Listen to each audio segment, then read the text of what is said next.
குருபியோ நமக. ஆன்மீக அன்பர்களே,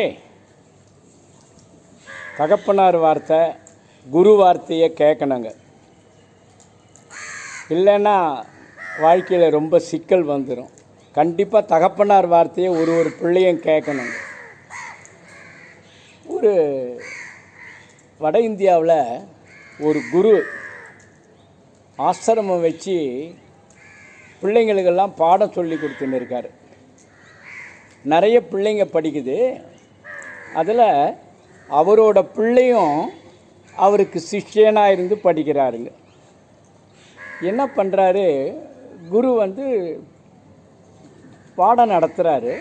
பக்கத்து ஊருக்கு போக வேண்டிய சூழ்நிலை வந்தது. புறப்படணும் அப்படின்ட்டு அடுத்த வாரம் புறப்படணும், எல்லாம் பயணத்துக்கு ஏற்பாடு பண்ணுன்னு தன்னுடைய சிஷ்ய பிள்ளை அவன் தானே ரெடி பண்ணுன்னும் போது அந்த பையன் அடம் பிடிக்கிறான். அப்பா, எனக்கு தெரியும், இவங்களுக்கெல்லாம் தெரியாது.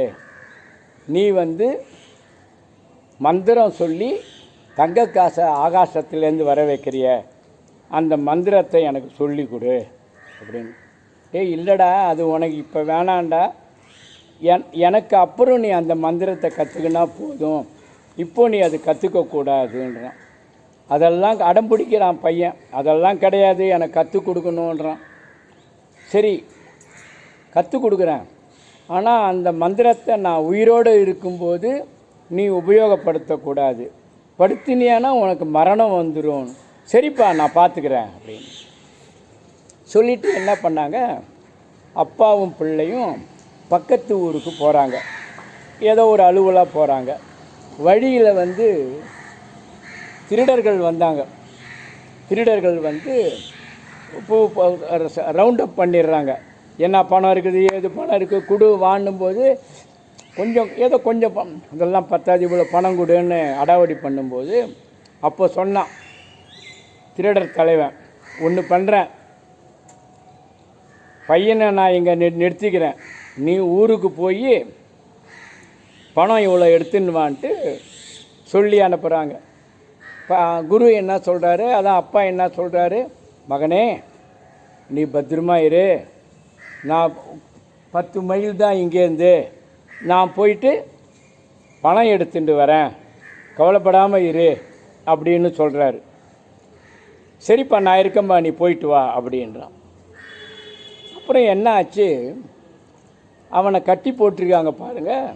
அப்போ விண்வெளி பாதை தெரியுது. அப்போ சந்திரன் கோள்கள்லாம் ஒரு கோட்டில் இருக்குது. இவனுக்கு மந்திரம் கற்றுக் கொடுத்தாரு. இல்லை, அப்பா வரத்துக்கு நாழியாகும், அவ்வளோ தூரம் வயசானவர் போயிட்டு வரணும். நம்ம அந்த மந்திரத்தை உபயோகித்தோம்னா காசு, நமக்கு தங்க காசு வரும், அதை இவர்கிட்ட கொடுத்துட்டு நம்ம ரிலீஸ் ஆகி நம்மளும் புறப்பட்டுடலான்னு மனசில் நினச்சோம். அப்போது ஞாபகம் வருது, அப்பா உயிரோடு இருக்கும்போது நாம் இந்த மந்திரத்தை உபயோகப்படுத்தினா எனக்கு மரணம் வரும்னு சொல்லியிருக்காரு.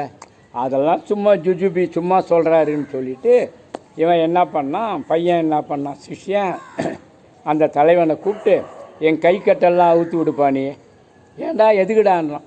உனக்கு நீ அவுத்து விடு, எங்கள் அப்பா வரத்துக்குள்ளே உனக்கு நான் பணம் ஏற்பாடு பண்ணுறேன்னா. குருடனுக்கு வேண்டிய கண்டு தானே, சரி பரவாயில்ல கொடு என்னும்போது கை கட்டெல்லாம் அவுத்து விட்டாங்க. அவன் என்ன பண்ணான், அப்பா கற்றுக் கொடுத்த மந்திரத்தை உக்காந்துட்டு ஒரு 1/2 மணி நேரம் சொல்கிறான் பாருங்கள். தங்க காசுகள் அப்படியே விழுந்துதுங்க.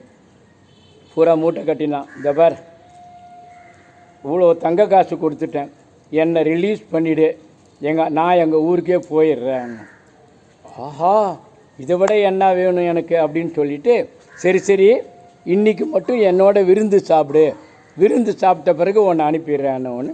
சரி பரவாயில்ல, அப்படி தான் பண்ணலான்னு சொல்லிவிட்டு அந்த கொள்ளைக்கூட்ட தலைவனோட விருந்து சாப்பிட்றான். இந்த மீன் வயல் என்ன ஆச்சு, வேறு ஒரு திருட்டு கூட்டம் வருதுங்க. திருட்டு கூட்டம் திருடர் கூட்டம் இந்த திருட்டு கூட்டத்துக்கிட்ட களவாடத்துக்கு வராங்க. அப்போது போரிடுறாங்க, 2 பேரும் போரிடுறாங்க. இந்த முதல்ல பிடிச்சி வச்சுருந்தானே அவன் கை கொஞ்சம் குறையிற மாதிரி இருந்தது. அப்போ சொல்கிறான், கொஞ்சம் இரு, இது வரைக்கும் பாரு, இவனுக்கு மந்திரம் தெரியும், மந்திரம் சொன்னான்னா தங்க காசு மேலேருந்து வரும், அதனால் நீ வந்து இவனை வச்சுக்கோ, எங்களை விட்டுடணும். அதெல்லாம் கிடையாதுன்னு எல்லாரையும் போட்டு தள்ளிட்டாங்க. எல்லாரையும் போட்டு தள்ளிட்டான். இவங்க என்ன பண்ணாங்க, இன்டர்ன் அவங்களெல்லாம் போட்டு தள்ளிட்டாங்க. இந்த யார் இந்த சிஷியனையும் போட்டு தள்ளிட்டாங்க. அவனை பணத்தை வர வச்சு கொடுன்னா இப்போ முடியாது, வருஷத்துக்கு ஒரு முறை தான்.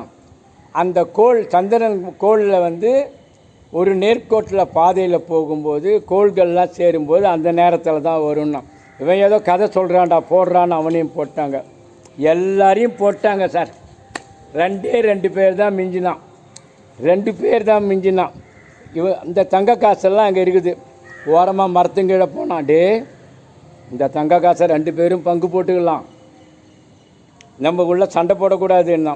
ரொம்ப பசிக்குதுறான்னும் போது நான் கிராமத்தில் போய் சாப்பாடு வாங்கிட்டு வரேன்னு சொல்லிவிட்டு ஒருத்தன் போனான். ஒருத்தன் போய் என்ன பண்ணான், கிராமத்தில் போய் அவன் சாப்பிட்டான். சாப்பிட்டு இவனுக்கு சாப்பாடு வாங்கினான். சாப்பாடு வாங்கின்னு கொடுக்கணுன்னு இருந்த நேரத்தில் கனச்சித்தம் கனப்பித்தம் மனசு அப்படியே மாறிடுச்சு. அவனுக்கு ஏன் நம்ம சாப்பாடை வந்து அந்த காசை நம்மளே எடுத்துக்கலாமா, இந்த சாப்பாட்டில் விஷத்தை தடவிட்டோம்னா அவன் செத்துருவான், மொத்தத்தையும் நம்மளே எடுத்துக்கலாம். இவன் என்ன பண்ணுறான், மரத்துங்கீழே இருக்கிறவன் வரட்டும், கத்தி எடுத்து அவனை போட்டு நம்ம சாப்பிட்டுடுவோம், கத்தி எடுத்து அவனை போட்டு தள்ளிடுவோம். அப்படி இல்லை, சாப்பிட வேணாம், முதல்ல போட்டு தள்ளிட்டு அப்புறம் அமரா சாப்பிட்லான்னா. என்ன பண்ணான் 2 பேரும், இவன் சாப்பிட்டுட்டு சாப்பாடு வாங்கின்னு வந்து இவன் கொடுக்கும்போது அவன் மணிமணியும் போட்டான். இவன் சாப்பிட்டான் பார், இவனும் செத்து போயிட்டான். 998 பேர் ஏற்கனவே செத்துட்டாங்க. இந்த 2 பேர் செத்த உடனே 1000 ஆயிடுச்சு. இந்த நேரம் பார்த்து ஊருக்கு போன குரு வராரு.